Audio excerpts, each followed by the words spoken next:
धरती आकाश कार्यक्रम के इस अंक में आप सबका स्वागत है। जैव प्रौद्योगिकी के क्षेत्र में हमारे देश में काफी उपलब्धियां देखी जा रही हैं। जैव प्रौद्योगिकी अनुसंधान में तेजी लाने, उत्पाद विकास को बढ़ाने, एकेडमिक अनुसंधान और औद्योगिक संस्थाओं के बीच तालमेल को बढ़ाने, स्वास्थ्य, कृषि, पर्यावरणीय स्थिरता, रोजगार वृद्धि, स्वच्छ ऊर्जा आदि जैसी राष्ट्रीय एवं वैश्विक चुनौतियों से निपटने के लिए जैव नवाचार की क्षमता का दोहन करना जरूरी है और इसके लिए भारत सरकार का जैव प्रौद्योगिकी विभाग महत्वपूर्ण कार्य कर रहा है। विस्तृत जानकारी के लिए सुनते हैं जैव प्रौद्योगिकी विभाग भारत सरकार के सचिव डॉक्टर राजेश एस गोखले और दिलीप झा की ये बातचीत।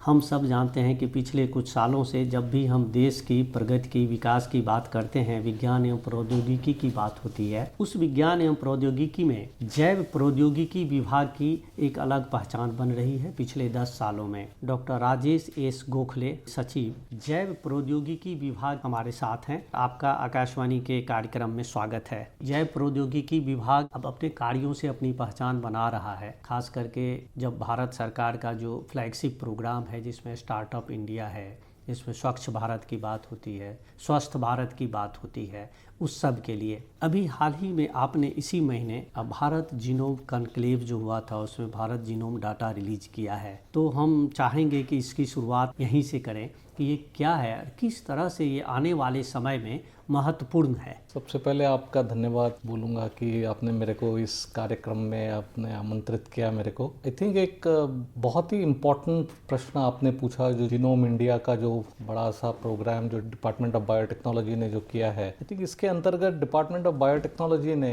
10,000 हेल्दी इंडिविजुअल्स का जीनोम सीक्वेंस किया है। अब ये जीनोम सीक्वेंस एक होता है कि एक 13 बिलियन बेसिस हर एक इंडिविजुअल का जीनोम होता है और इसको पढ़ के आप इसको इस्तेमाल करके आप तरह तरह की चीज़ें आइडेंटिफाई कर सकते हैं कि हमारी पॉपुलेशन कैसी है, हमारे यहाँ पे लोगों में कौन से म्यूटेशंस हैं, जैसे सिकल सेल एनीमिया या थैलेसीमिया जैसा प्रॉब्लम है हमारे देश में। ये जो थैलेसीमिया और सिकल सेल एनीमिया जिससे होता है, इससे क्या होता है कि हीमोग्लोबिन की आपकी डिफिशियंसी रहती है। इसके कारण आपका पूरे के पूरे फिजियोलॉजी अफेक्ट हो जाती है क्योंकि ऑक्सीजन अच्छी तरह से पहुँच नहीं पाता है। तो अब ये म्यूटेशंस हम आइडेंटिफाई कर सकते हैं। तो कौन से पॉपुलेशन में कौन से म्यूटेशंस हैं उसके बारे में समझ सकते हैं, उनके बारे में क्या कर सकते हैं। और ये वाला जो पूरा डेटा जो है इसको इकट्ठा करके IBDC Indian biological data centre करके जो है वहाँ पे रखा हुआ है और अब ये हमने ओपन किया है सब लोगों को, सो दैट कोई भी रिसर्चर्स जो इसका इस्तेमाल करना चाहते हैं या स्टडी करना चाहते हैं उनके लिए ये ओपन एक तरह से, मतलब आप प्रपोजल लिखेंगे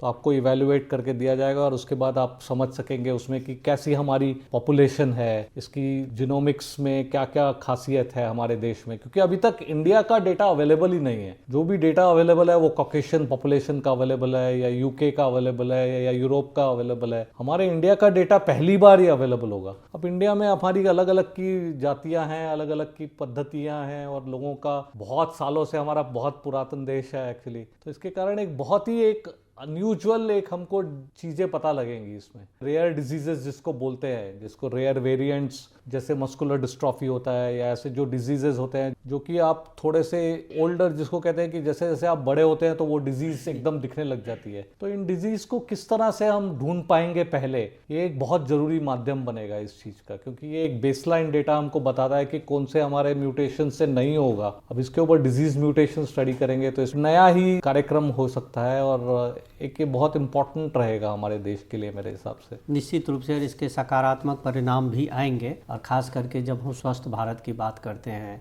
यहाँ जैसे मौसम बदलता है वैसे हमारी जनसंख्या में विविधता भी बदलती है, भौगोलिक परिस्थितियाँ भी बदलती है। तो ये जीनोम डाटा निश्चित रूप से आप लोगों ने भारत के विभिन्न प्रांतों से लिया होगा, चाहे पहाड़ हो, चाहे मैदानी इलाका हो, चाहे समुद्री इलाका हो, चाहे आदिवासी के इलाके होते हैं, इस तरह से लिया होगा। भारत सहित विश्व के बहुत सारे देश जो है पर्यावरणीय संकट से जूझ रहे हैं, समाधान के लिए प्रयास कर रहे हैं, अंतर्राष्ट्रीय सम्मेलन हो रहे हैं। ऐसी स्थिति में जब भी बात होती है तो प्रभाव पड़ता है कि ये बायोडाइवर्सिटी पे प्रभाव पड़ रहा है। अब बायोडाइवर्सिटी पर जब प्रभाव करता है तो बायोटेक्नोलॉजी उसके अध्ययन का बहुत बड़ा सब विज्ञान है। इस क्षेत्र में अन्य विज्ञानियों के साथ, अन्य अनुसंधानकर्ताओं के साथ किस तरह से आपका विभाग, जैव प्रौद्योगिकी विभाग कार्य कर रहा है? आपने बहुत बहुत इम्पोर्टेंट मुद्दा उठाया है, एक बहुत ज़रूरी मुद्दा है ये, कि जिसको हम बोलते हैं कि हम अपने फ्यूचर जनरेशन के लिए क्या इससे अच्छा प्लैनेट छोड़ के जा सकते हैं, नहीं जा सकते। जी जी, that should be our responsibility. ये हमारा मतलब एक ध्येय होना चाहिए कि मेरे को इतना अच्छा जो सुंदर देश मिला,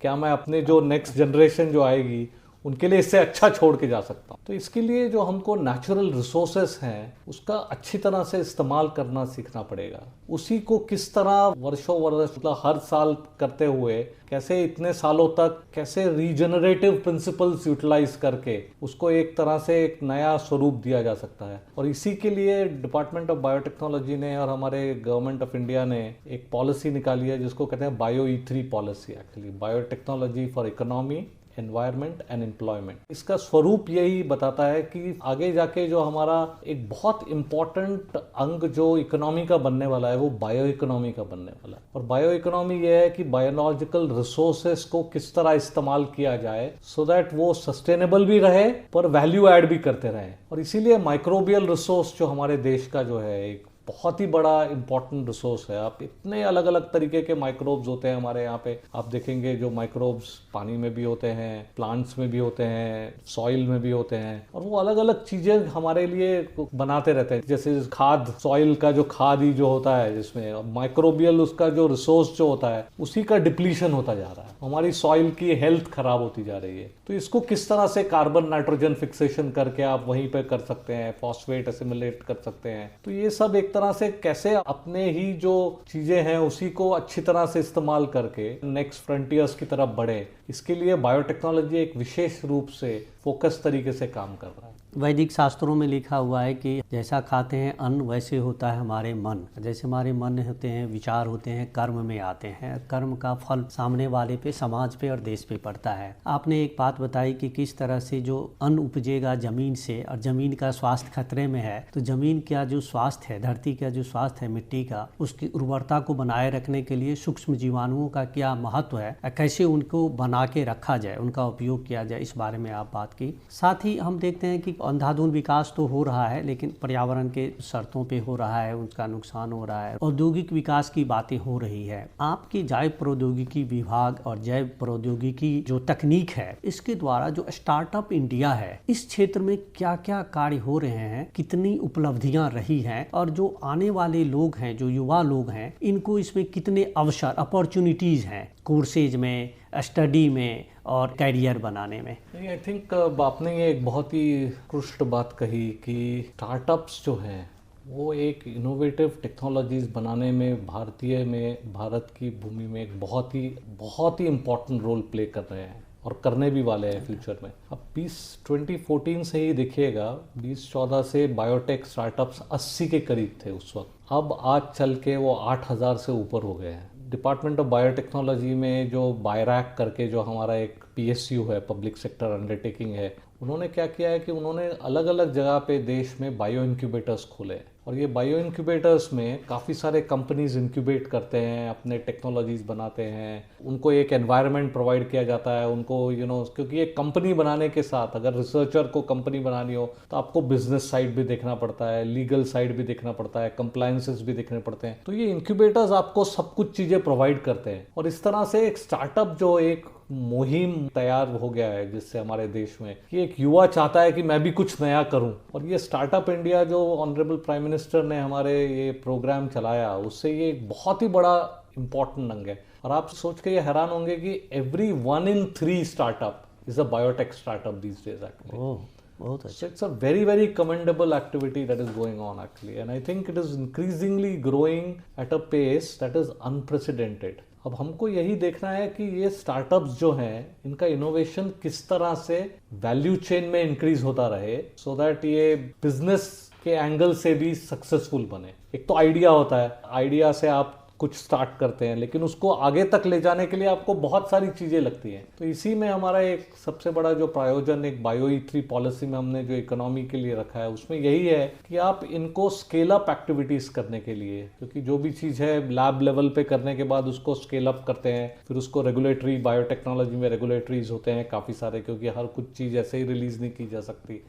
तो वो रेगुलेटरी क्लियरेंसेस करा के उनको इंडस्ट्रियल जोन में किस तरह कोलैबोरेशंस करके टीम बना के कर सकते हैं। तो ये पूरा का पूरा एक चेन हमने बनाया है, और मेरे को लगता है कि ये बहुत ही इंपॉर्टेंट रहेगा हमारे विकसित भारत की जर्नी में, जो 2047 में जो हम स्वरूप कर देखना चाहते हैं हमारे इस देश का, उसके लिए एक बहुत इंपॉर्टेंट अंग रहेगा। आपने बहुत अच्छी बात की कि विकसित भारत की जब बात करते हैं, खास करके विकसित देशों के समक्ष आने के लिए 2047 तक का जो देश का लक्ष्य माननीय प्रधानमंत्री जी ने तय किया है कि तब तक हम चाहे अंतरिक्ष विज्ञान हो, चाहे और विज्ञान हो, चाहे औद्योगिक क्षेत्र हो, उसमें जैव प्रौद्योगिकी विभाग अपनी महत्वपूर्ण भूमिका निभाने वाला है। एक तो हम इस क्षेत्र में कैरियर के अवसर जानना चाहेंगे, दूसरा है सर एक आइब्रिक है, कोरोना काल के बाद से लेके अब तक खास करके जो वैक्सीन रिसर्च में ICMR की तो बात करते हैं, फिल्म भी आ गई थी, लेकिन इसमें जो जैव प्रौद्योगिकी विभाग ने किस तरह से साइलेंट रहते हुए अपनी भूमिका निभाई है, किस किस क्षेत्र में कार्य कर रहा है, इन सब के बारे में संक्षिप्त में बताइए। डिपार्टमेंट ऑफ बायोटेक्नोलॉजी को एक major program government of India ने दिया था, इसको कहा था मिशन कोविड सुरक्षा। एक्चुअली ये एक 800 करोड़ का प्रोजेक्ट था जो गवर्नमेंट ने बोला था कि DBT को इम्प्लीमेंट करें, और इसका उद्देश्य एक था कि क्या हम नई टेक्नोलॉजीज रैपिडली डेवलप कर सकते हैं जो कि वैक्सीनोलॉजी की एरियाज को कम्प्लीटली बदल दे। और ये बहुत ही सक्सेसफुल प्रोग्राम रहा। इसमें 5 अलग अलग टाइप के वैक्सीन्स निकले, और ये वैक्सीन्स जो हैं जो डिप्लॉय तो नहीं हो पाए उस वक्त, बिकॉज डिस्कवरी और इसमें 1-1.5 साल में, पर जो अब एक तरह से टेक्नोलॉजिकल प्रोग्रेस जो बन गई है हमारे पास, मतलब हमारे पास जो क्षमता जो बढ़ चुकी है कि या तो DNA वैक्सीन हो गया, RNA वैक्सीन हो गया, तो सारे देश अभी इंडिया को देख रहे हैं कि किस तरह से वैक्सीनोलॉजी में not only discovery but manufacturing भी कर पाए। और इसीलिए 5 अलग अलग वैक्सीन्स कोविड के टाइम पे निकले हैं हमारे इस प्रोग्राम से। दूसरा जो एक डिपार्टमेंट ऑफ बायोटेक्नोलॉजी ने बहुत इंपॉर्टेंट काम किया वो था INSACOG, जिसमें हम क्या करते थे कि सर्वेलेंस करते थे जिनोमिक्स करके कि कौन सा वायरस कहाँ कहाँ है, तो क्या हम उसका पता लगा सकते हैं। तो आप देख सकते थे पहले कि वेस्ट कोस्ट में पहले आ गया, फिर वो सेंट्रल इंडिया में आ रहा है, फिर वो ईस्ट कोस्ट में जा रहा है। तो इससे जो एक आपने देखे थे अलग अलग वेरिएंट्स जो निकले थे, जैसे डेल्टा वेरिएंट आया, फिर उसके बाद ओमिक्रॉन आए, फिर उसके बाद अलग अलग वेरिएंट्स आए,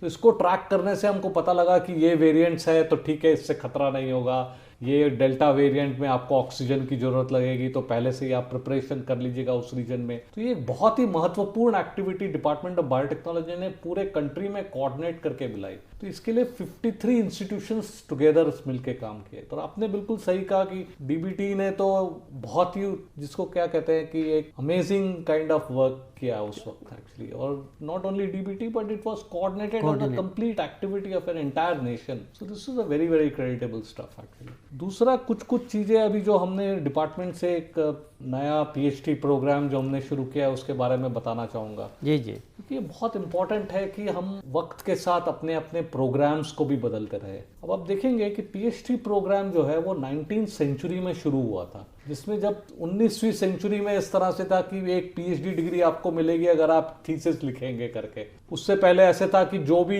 एक एरिया में बहुत काफ़ी जो उम्दा लोग थे उनको एक PhD डिग्री दे दी जाती थी। लेकिन आप जैसे वेदों की बात कर रहे थे, हमारे वेदों और शास्त्रों में लिखा है कि सीखने के 4 पैराडाइम्स हैं, शास्त्र, तंत्र, विद्या और कला।